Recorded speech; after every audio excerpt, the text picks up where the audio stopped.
Hello. So in this session, we'll be looking at factorizing expressions. So last time we looked at expanding brackets. So stuff like x plus 4, x minus 1. Obviously that expands to x squared minus x and 4x would be plus 3x. Um, minus 4. So then what we're going to look at in this session is basically to do the opposite, right? We can factorize, we can put stuff back into brackets. And so what we mean by factorizing is we express something into factors, okay? So just either with numbers, for example, uh, 4, 4, um, we can factorize it because we know its factors are 4, 2, and 1. So we could say it's 4 times 1. That's one factorization of 4. Or we could say 2 times 2, right? So that's the other factorization of 4.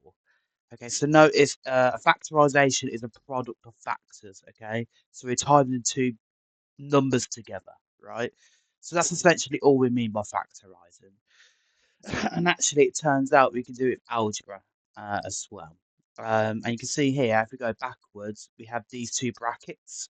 These are the factors of x squared and 3x minus 4. X plus 4 is a factor, and x minus 1 is a factor. And notice there's a secret, if I rewrite this a little bit, because they're together, there's a secret times sign, right? So it means we're multiplying together. So these two are factors, okay? And so that is our aim, essentially, is to now work backwards to what we did last time. Instead of expanding and stuff like that, we're going to factorize. Um, and so we're going to look at some expressions to factorize. Okay, cool. So let's look at this example first.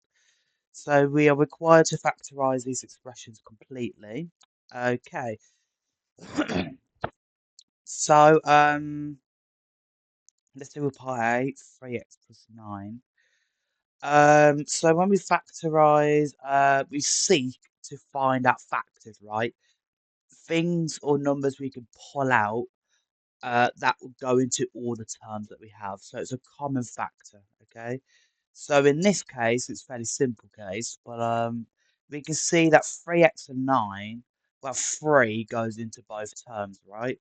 3, and then if we factor out the 3, well, x times 3 would be 3x, so it'd just be x. And then 9, it would be, how do you get from 9 using 3? 3 times 3 is 9. So that's our factorization, right? And it's simplified because x plus 3, we cannot pull, there's no more common factors we can pull out, okay? Apart from 1. But any actual number, right? We can't simplify it anymore. We can't pull out any other factors.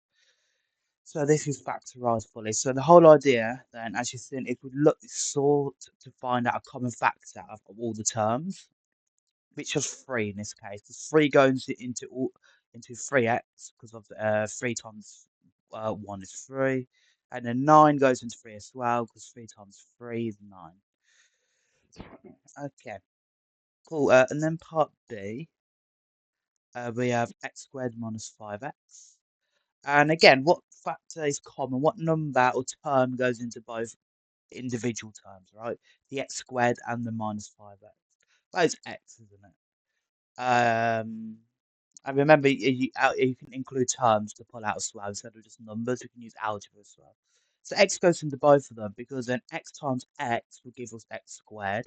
And then for the second term, x times minus 5 will give us minus 5x, okay? And if you are unsure with factorizing, remember you can go back and reverse and expand the bracket. So, for example, part A again, 3 lots of x plus 3. If we expanded it, as it's in the last section, you do the number out in the front times by every term inside the bracket. So 3 times x would be 3x, and 3 times 3 would be plus 9. And that's exactly the original expression, okay? So it's really it's a good tool to check your answer, right?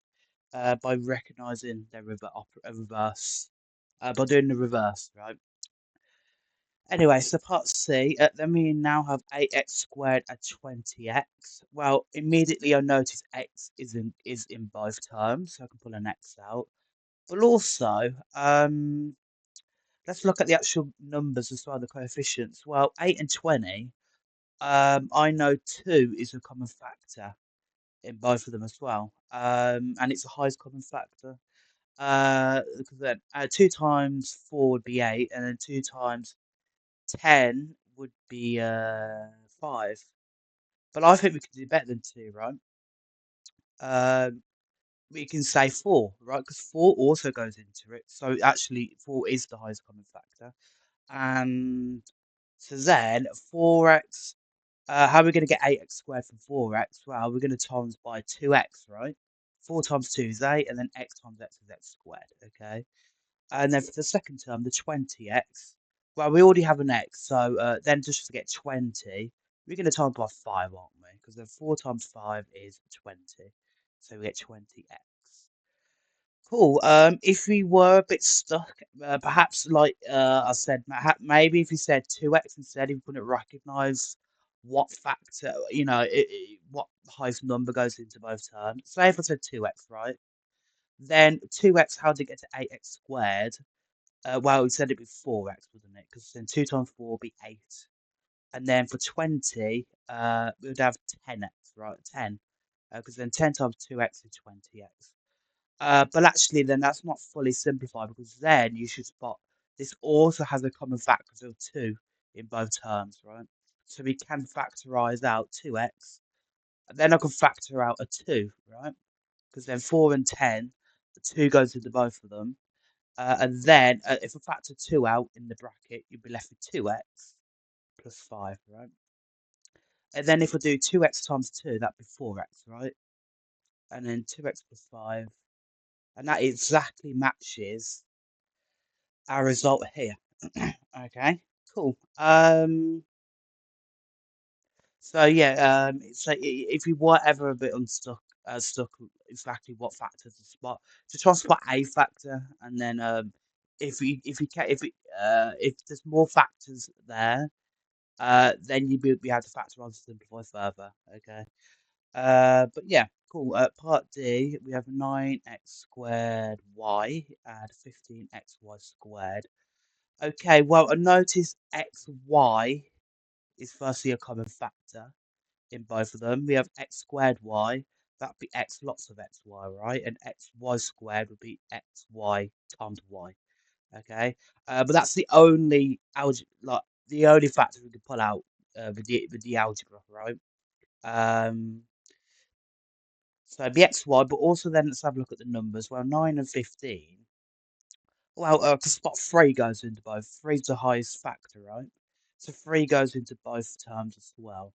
So 3xy, then to get to 9x squared y, well, 3 and then another 3 gets us 9, and then an x squared, well, I need to times by an x, don't I? So an x times x is x squared. So then if I did this expansion, 3 times 3 is 9, 9x squared, and then a y. Cool. Okay, and then what about the second term? Well, 15 again, get from 3 to 15, you're going to firstly have a 5. And then I have an x already, I have a y, but I need a y, another y to get to y squared. So 5y, and that should be a factorization. Cool, and we can't simplify it any further. There's no more terms that go into, the things in the brackets. Okay, cool. And hopefully you can spot what we're kind of doing now. Hopefully, the strategy, right? Because with these sort of algebraic questions, you spot the physical numbers, the coefficients first, and then the algebraic terms, so how many x's or how many y's are in each term, and then use that to help us factor everything out. But okay, so let's have a look at part A. Then we have 3x squared minus 9xy. Again, I noticed 3 is a common factor in both, so I can take a 3 out, but also x as well, right? So I have a 3x. And then, wow, what about the first part then? I need another x, don't I? So then x times x, x squared, we get 3x squared. Cool. And then what about minus 9xy? Well, I already have an x, so to get from 3 to minus 9, I'm going to need minus 3, right? But then I need a y as well to get to minus 9xy. And there we are. That's our factorization. Cool. Um, but also, you will be expected to factorize quadratic expressions. So let's have a reminder from that. Again, all of this should be from GCSE, but we will look at harder questions towards the end that are more exam related. But it's good to practice. So let's look at part A, x squared minus 5x minus 6. Wow, we're factorising quadratics, you should remember. Probably the best way to do it, at least when you have a coefficient of 1 when it's just x squared. For example, in part C, we have 6x squared. But if you just have 1x squared or x squared, what you can simply do is, well, just consider the factors of minus 6, right?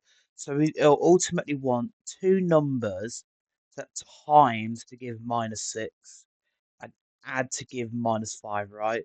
So I'm reading off the coefficient, right? Times to give the number at the end, it's minus 6, and as to added to give minus 5, the coefficient on the x. Okay, so hopefully that should refresh your memory. And so the easiest way to consider two numbers that times multiply to give minus 6 and add to minus 5 is to consider the factors of minus 6 or 6, right? So then if we had 6, right, like the factors of 6 and 1, can we find some way of adding to get 5 or minus 5? I think we can, right? Because then I can recognise 6 minus 1 would give 5. So there's some way I can tag a neg and minus a negative on one of the numbers, or both, to get a negative, right? As long as they're different, I can somehow subtract them, these two numbers, to get minus 5. That's a successful pair. Okay, well then 6 and 1. Well then, but obviously then we've got negatives. So I'm going to need to somehow tag a negative on the 6 or the 1. Okay, well, what's the best way? Well, we need one number to be negative, because we have to multiply to give a negative 6. We can't have both negative though, because then remember a negative on the negative is a positive. So which one is a negative? Well, it has to add to give negative 5. So it makes sense for the bigger number to be negative. So minus 6 add 1 will give us minus 5, right? A negative result. And that's our pair. And so literally what we can say then is these are our factors, right? Because then we can say x minus 6, x plus 1. Okay, and there we are. That's simply all there is to it, that sort of method. Let's try again with part B. We have x squared plus 6x plus 8. Again, I'm going to want two numbers to times to give a and add to give positive 6. So again, I'm just reading off these two coefficients here. And again, the best way, let's consider the factors of 8 because we need to multiply to get to 8. So if 8 and 1, well, the difference is 7, so we're not going to get 6 from that. If we add them somehow or subtract, if we add or subtract, we're not going to get 6, right? We're either going to get 9 or 7. Then what about the next pair of factors? Well, what else goes into 8? 4 and 2, right? Well, these do. We can somehow get a 6 here if we add them. And actually, that's what we want to take because we want positive 8 and positive 6.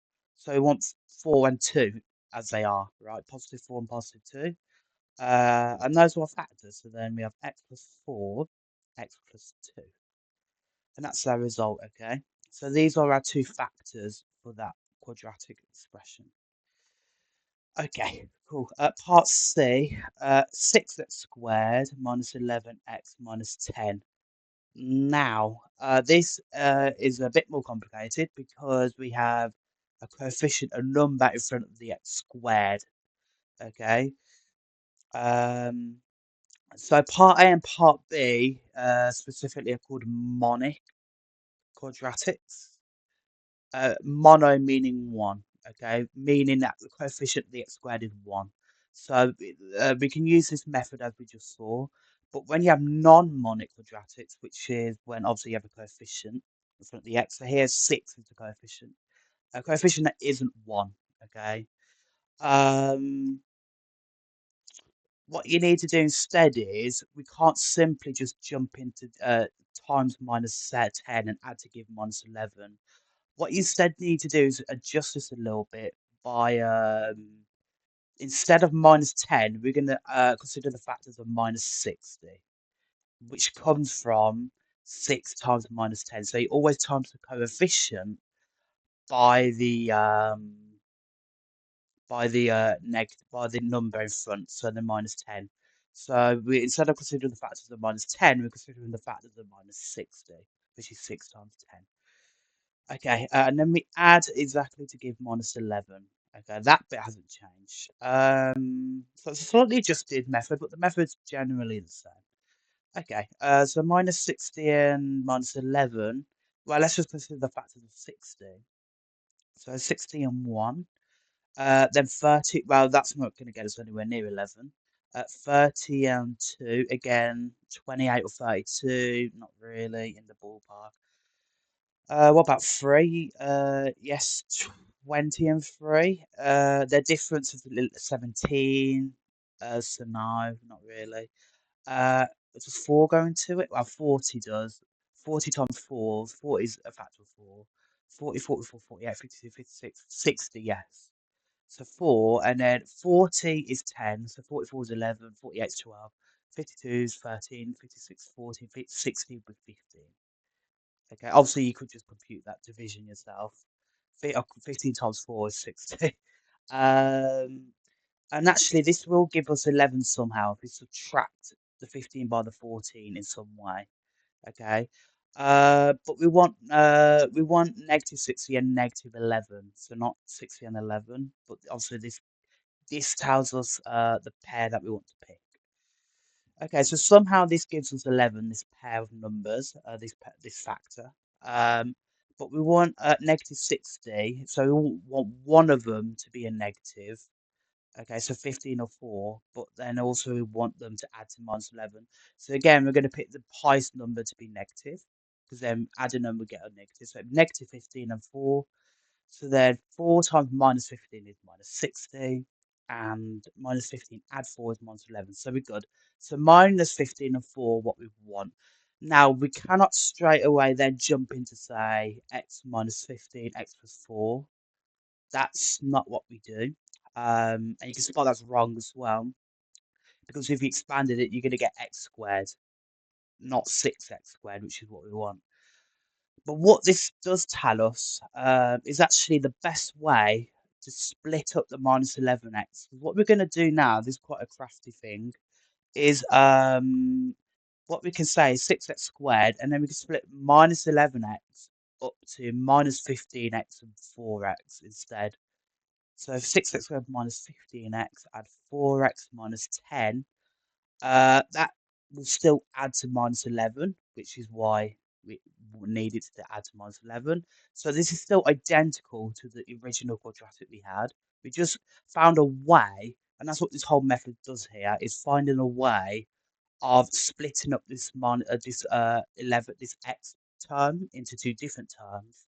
And why is that important? Well, now we can factorize both parts separately. And what you'll spot is with this method, you will always get a common factor. So let's have a look then. So let's start with the first part. From what I've experienced, it doesn't matter which way you put these two numbers. The common factor should be the same no matter what. But anyway, so 6x squared minus 15x. Well, first of all, I know 3 goes into both of them. So 3 and then x as well. So 3x, and then to get to 6x squared, we need 2x, right? And then minus to get to minus 15x, we need, well, minus 5. Because then 3x times minus 5 is minus 15x. Okay, add. And then what about the second part? Well, the only common factor there is 2, isn't it? 2 goes into both of them. That's really it. So then 2 lots of 2x, we get 4x. And then minus 5, we get minus 10. Now, what do you notice? We got a common factor in both parts. So because this bracket is the same in both in all the terms, right? We can factor that out, just like we did before. So then we could say 2x minus 5, we could bring that to the front. And then for the first part, that's multiplied by 3x. And then for the second part, we add 2, because that's then multiplied by 2. And that is our factorization, okay?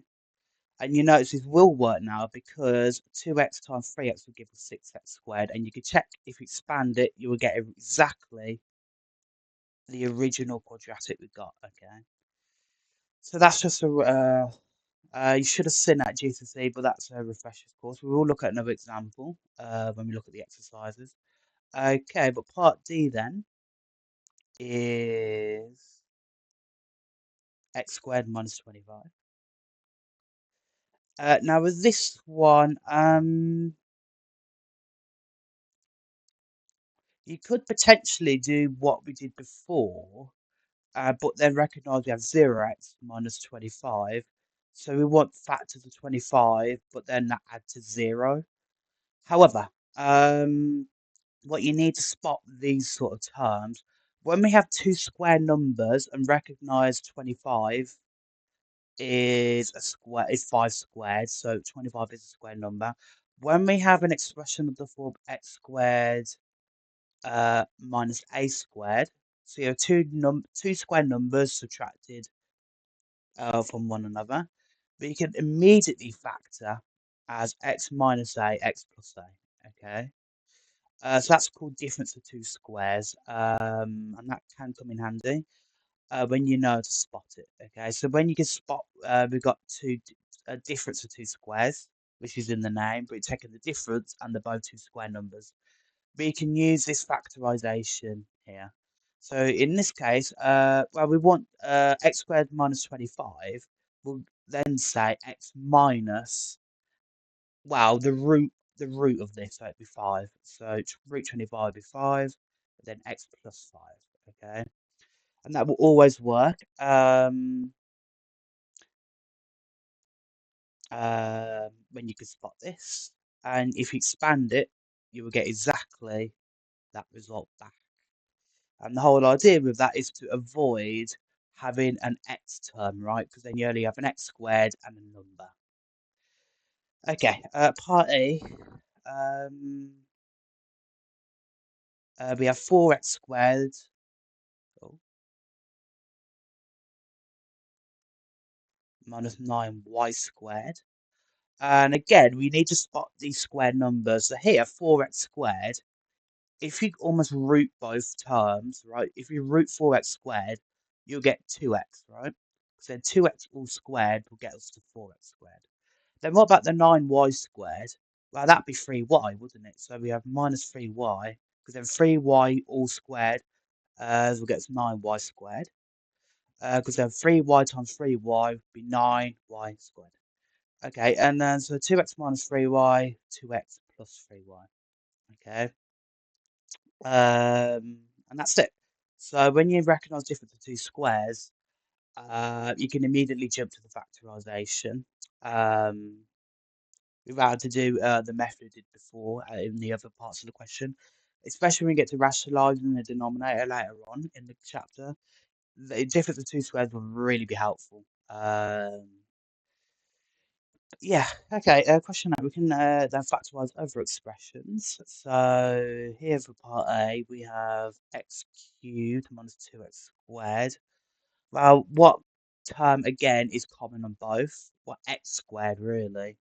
And if we have another x, we get x cubed. And then for the second part, well, it's just minus 2. Because then that'll get us minus 2x squared. We can't factorize that anymore. Again, as there's no more common factors really that we can pull out. Okay, let's have a look at part B. X cubed minus 25x. Again, I recognise that we can pull out an x to both parts, both terms, and then we need an x squared to get to x cubed, and then minus 25. Okay, but hopefully, there should be alarm bells ringing that actually we can factorise it even more because we have a difference of two squares. So x remains outside. Then we can factorise inside the bracket, so x squared minus 25 into more factors. So again, difference of two squares. So x will square together with x squared, and then 5 will square to get 25. So we're going to have x minus 5, x plus 5. And that we can't simplify either or any of those anymore. So that's our fully factorized form. Okay, and hopefully when we say factorize completely, especially with algebra, hopefully start to realize a little bit now that the main idea is to reduce the powers as much. Well, we might create more factors, but we ideally want to reduce the power of each factor. So originally we had an x cubed term, and now we only got an x term in each factor. Okay, so it massively simplifies it, and when you factorize fully, we can it will help us with stuff like graph sketching, as it allows us to spot the roots and solutions of whatnot. But when we say factorize completely or as much as possible, this is what we mean, right? Pulling it to all the factors, as many as we can spot, and as simplified as possible, so we reduce the power. And that's the idea. Okay, part C, x cubed add 3x squared minus 10x. Well, before we do anything, I reckon I can pull an x out. And then we're going to have x squared, and then plus a 3x, and then a minus 10. Okay. Now, actually, we might be able to factorize a quadratic. Let's see what, if we used the method did before, let's see what we get. So to factorize this part, again, we need two numbers at times to give minus 10 and add to give positive 3. Okay. So to help with that again, the factors of 10, if we do it up here, by 10 and 1, but if I add or subtract them, I either get 9 or 11, that's not going to get us 3. Then the next factor 5 and 2, and this will be it because if I can subtract them, I get a 3. Okay, but then I want the times to give minus 10, so I need one of them to be a negative, but I need a positive 3 if I add them. So this time I'm going to need the lower number to be negative. So if I still times them, I get a negative because positive times negative is a negative. But if I add them, I still get positive because then 5 minus 2 is positive 3. Those are our factors, right? So they have x, and then it will be x plus 5, x minus 2. Okay, cool. And again, if you were a bit unsure, you can check your answer again by expanding the brackets to see that you get the original expression back. Okay. There we are. So that's really the whole exercise. Well, that should be a good, refreshing GCSE recap. But we are going to look at more complicated questions. Okay, questions where you will be putting your expanding and factorizing skills in the exam. The sort of question you might be asked to deal with involving these algebraic skills. Let's have a look at this first. Factorize completely. 6x cubed plus 7x squared minus 5x. Again, factorize. What can we can already factor in Excel. So x and then 6x squared plus 7x minus 5. Okay, then it says completely. So I need to factorize this even more. And I notice it's quadratic. So I'm going to need to factorize it using the other method, where we consider two numbers at times and add to give something. But here, it's a non-monic quadratic, so we have a number in front of the x squared. So we need to adjust it, remember? So instead of times to give minus 5, it needs to get minus 30, because then 6 times minus 5 gives us minus 30. And then add again to give plus 7. So then, to help with that, what's the factors of 30? Well, 30 and 1, that won't give us 7, if we combine them in some way. 15 and 2, again, no. What about 3? 10 and 3? Yes, because I notice if I can subtract them, I can get 7. So that would be the pair to use. But again, now I need to work out what sign of the numbers, because we have a minus 30. I need one of the numbers to be a negative, but I need to add to get positive 7. So I need to pick the lower number again to be negative, don't I? To ensure 10 minus 3 is positive 7, so I get a positive when you add, but I get a negative when you multiply. So those are not the factors, but remember this tells us a way of if I rewrite the quadratic part, this tells us the way to split up the 7x, okay? So then we have 6x squared plus 10x minus 3x, and again that will give us 7x, so we've done nothing bad mathematically there, that's all still true. Minus 5. And now I can factorise both components, right, separately. So if I factorise, well, the first two terms, 6x squared plus 10x, I notice x goes into both of them. So 2x and then 3x to get 6x squared, and then 5 to get 10x. And then for the second part, well, minus 3x and minus 5, there's no common, there's nothing we can pull out apart from negative 1, but we'll still take it, right? So negative 1, or we could just say negative, and then 3x plus 5, okay? So then minus 1 times minus 3 is minus 3x, and minus 1 times minus times 5 is minus 5. And then notice we have a common factor on both of them, so we can pull that out. So 3x plus 5, and then we have 2x for the first part, and then minus the 1. So that is the factorised form of the quadratic. Therefore, then, if you were to factorise the whole expression, remember, 6x cubed plus 7x squared minus 5x. Remember, there was an x here. And then, remember, then I'll factorise the quadratic into these two linear factors. So then that'd be 3x plus 5, 2x minus 1. Cool. There we are. Let's have a look at note this question then. So we are given this expression here.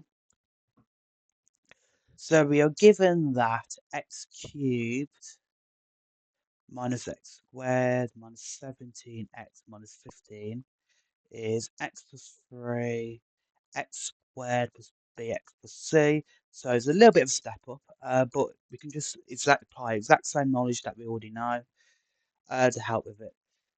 We need to find the values of b and c. Well, again, we have brackets here, so it's probably actually best to expand it. Because then what I notice is I'll probably get this cubic, this polynomial term if I expand it. And that will allow me to see what the values of b and c are by looking at the coefficients. Okay, so we can expand this then. So that's going back to our last chapter. So again, for the first bracket, let's pick the first term x, and then we have to times by every term in the other bracket. So firstly, if we expand this out, x times x squared would be x cubed, x times bx would be bx squared, and then x times c would be cx. And then for the 3, the next term after the x, again we do the exact same thing, times by every term in the other bracket. So 3 times x squared would be plus 3x squared. And then 3 times bx would be 3bx. And then 3 times c would be plus 3c. Can we simplify it a little bit? Well, x cubed, we can't simplify, that's the only x cubed term. We have a bx squared and a 3x squared term. So what I can do is factor out, say, b plus 3 of x squared. Right, hopefully you can see what I've done there. We have bx squared plus 3. X squared is common. So then b plus 3 is what we can do there. And then what about the x terms? Well, we have cx and 3bx. So again, I could say c plus 3b all times by x. Hopefully, and then if you were to expand it, you'd get back cx and 3bx. Hopefully you can recognise we can factor that in that way. And then we have this last term, 3c. 3c is just a number, right? Remember, C's and B and A are just missing numbers, okay? They're not, yeah.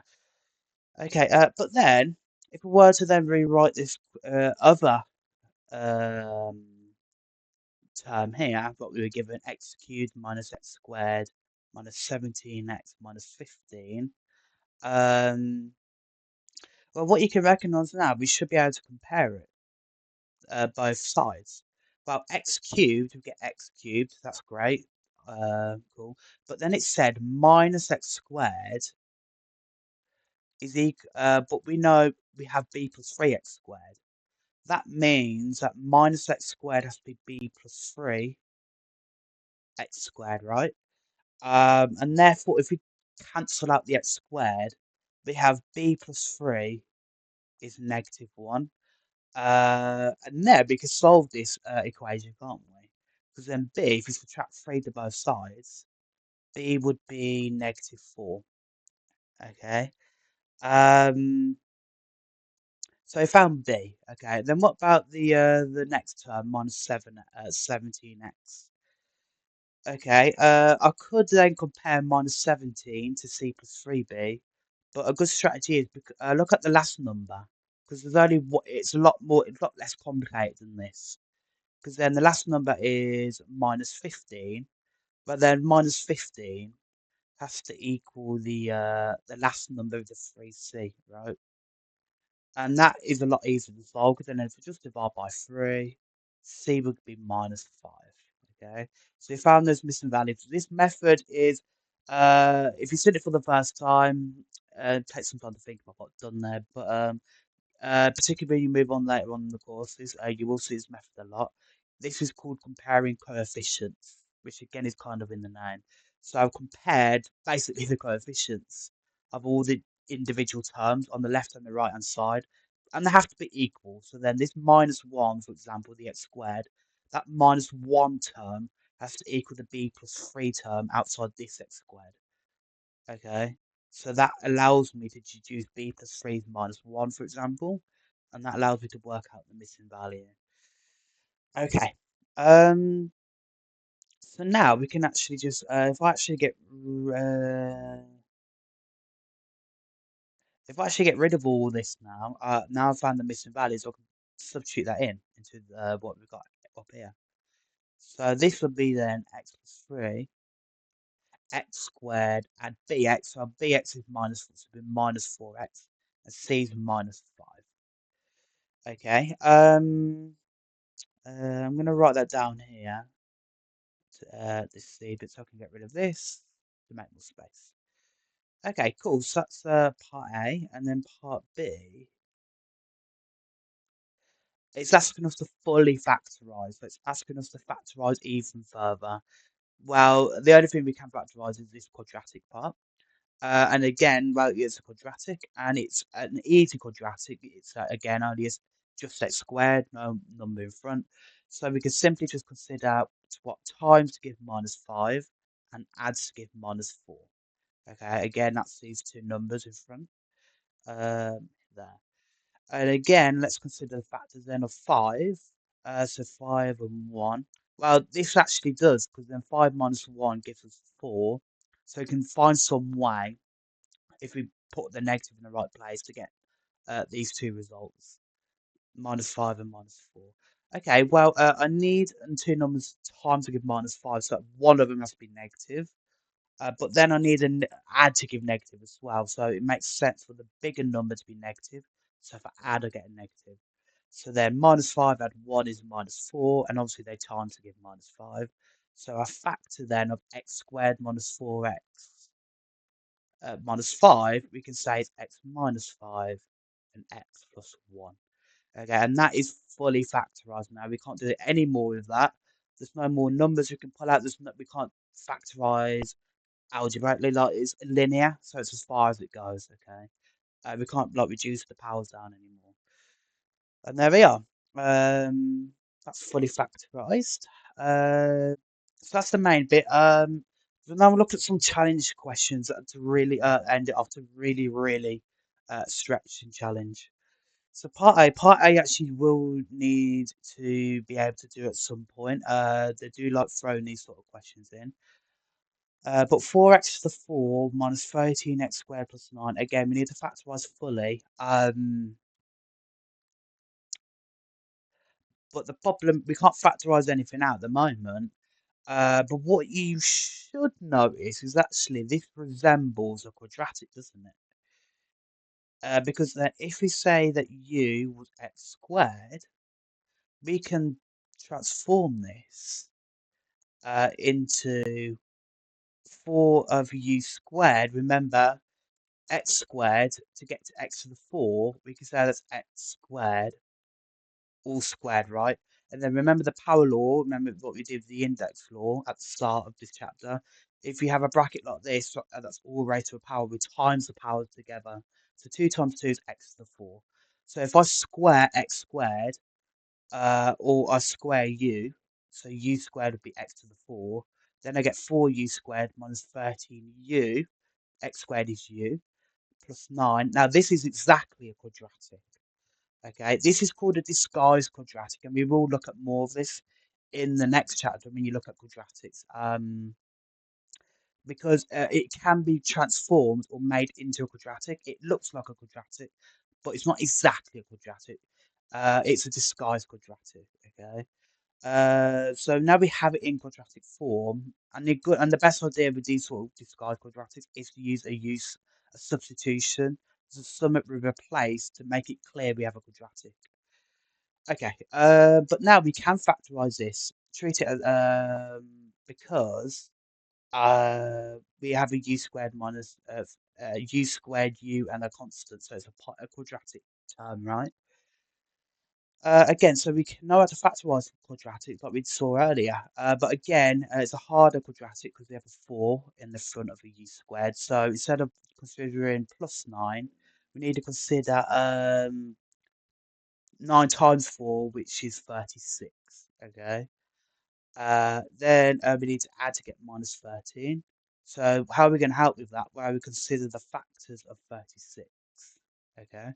So 36 and 1, no, we're not going to get 13 here. 18 and 2, no, if you take the difference, it can be 16. That's not minus 13. What about 3? 3 and 12? That if you add to get 15 and subtract to get 9, that's not going to help. Another factor maybe 4. Yeah, 9 and 4. Yes, that will help because we can add them in some way to get 13. So there we are. But we need one negative, right? Because we need to add to get a negative, but we need to time to get a positive. Okay. So we need to get well, if we need negative 13, we need one of them, at least one of them to be negative, but we need the time to get a positive number.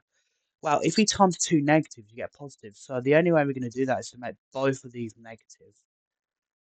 So that means this factor. So then remember we can split this minus 13u using these two numbers to say it's 4u squared minus 9u minus 4u add 9.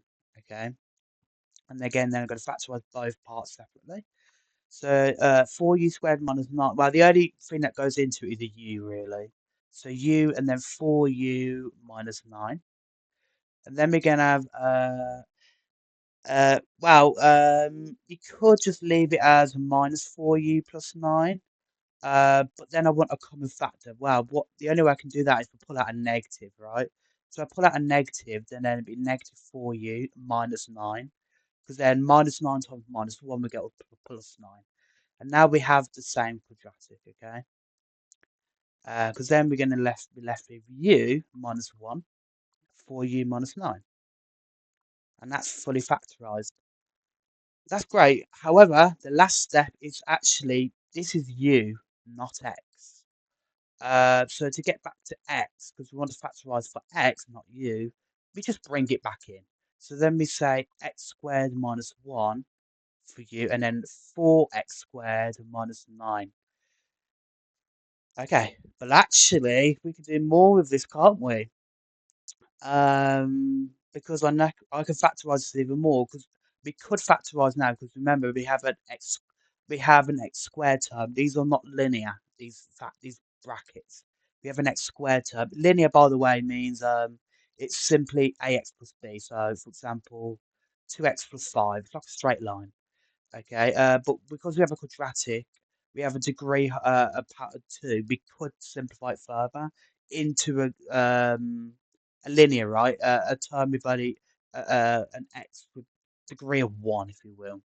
And actually, we can factorize it, and we can because these are difference of two squares, aren't they?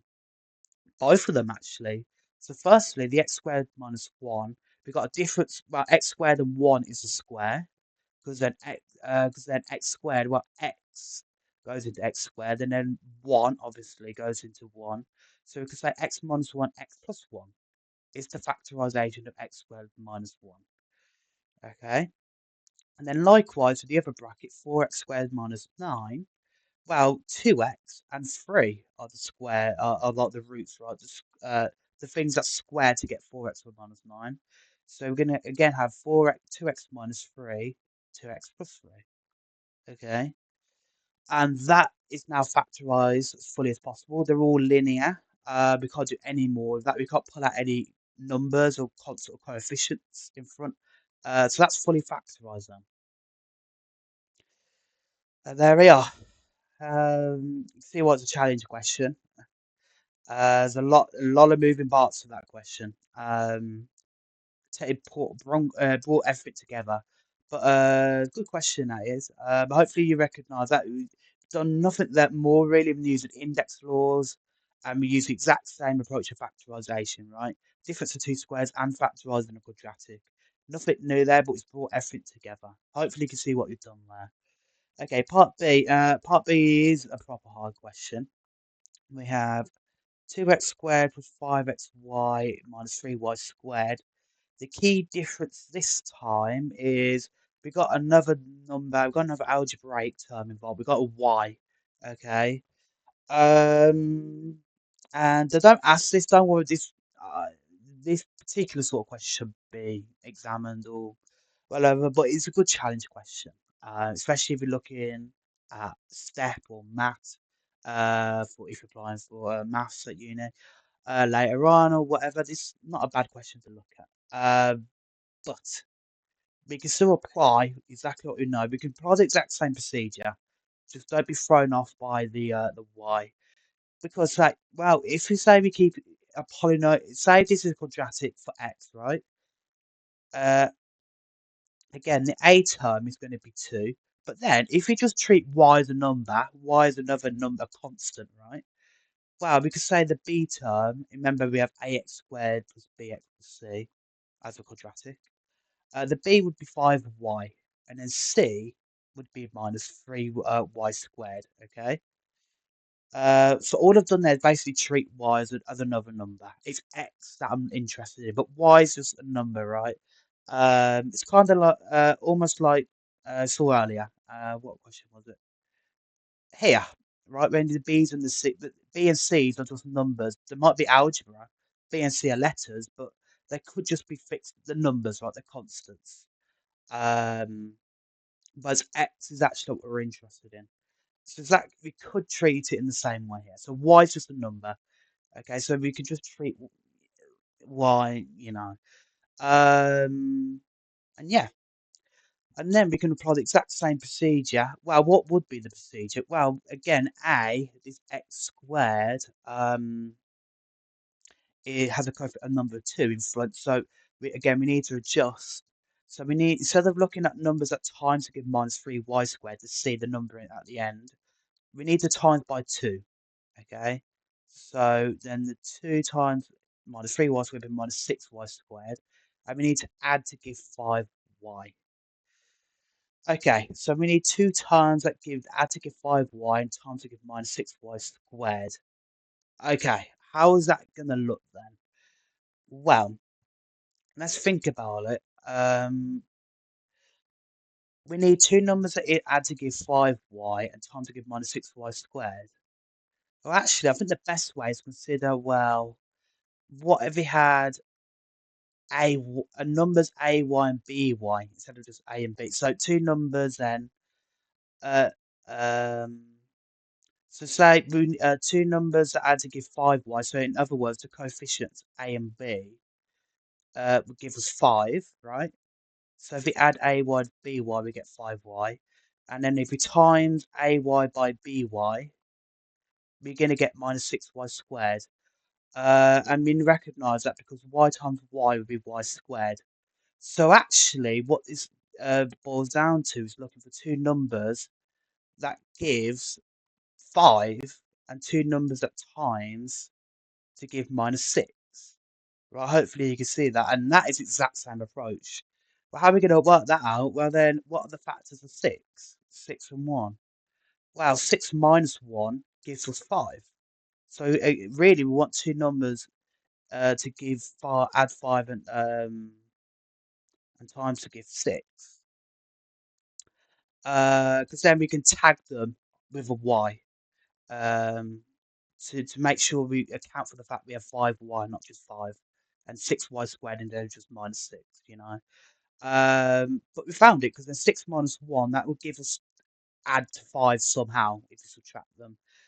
Okay, so mind that clear here. So we want to add to give 5 and time to give -6. Well, 6 and 1 then.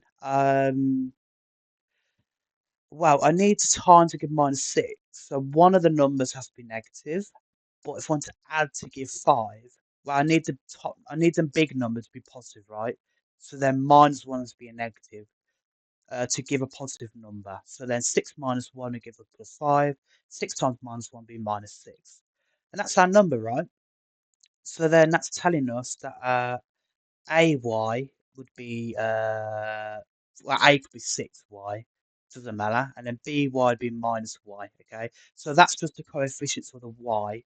Uh, and now we can split this up. So we can split the coefficient, the 5Y up into 6Y minus Y. And then we can say that this goes to 2x squared plus 6yx, right? Minus yx minus 3y squared. And if you remember, check, if you add 6yx minus yx, you get 5yx, which is 5xy, which is what we got at the start, okay? So that we do it again, that's all fine, that's great. And now, again, exact same approach now. We can complete and factorize both parts separately. So again, I recognise 2 and an x is common to both. So we're going to have 2x times x, and then I'm going to have 3y, because then 3y times 2x is 6xy, or yx. And then for the second part, well, I can factor a negative out, but also y is common. So I can factor out minus y, and then I'm going to have x to get minus yx. And then plus 3y. So then 3y times minus y would be minus 3y squared. And now I can bring this all together to then left with x plus 3y, notice is common. So I can say x plus 3y. I can bring that out as a common factor. And then we're left with 2x minus y. And let me write that a bit clearer. And that is fully sim factorized. We can't do anything more of that. But yeah, so again, notice that we just applied the same procedure, but now we obviously have a y involved. So all we have to do is basically tag on a y. But yeah, it's a really nice challenge question, a really stretchy challenge, um, and to really test your knowledge. Okay, cool. So I'm going to leave that there then.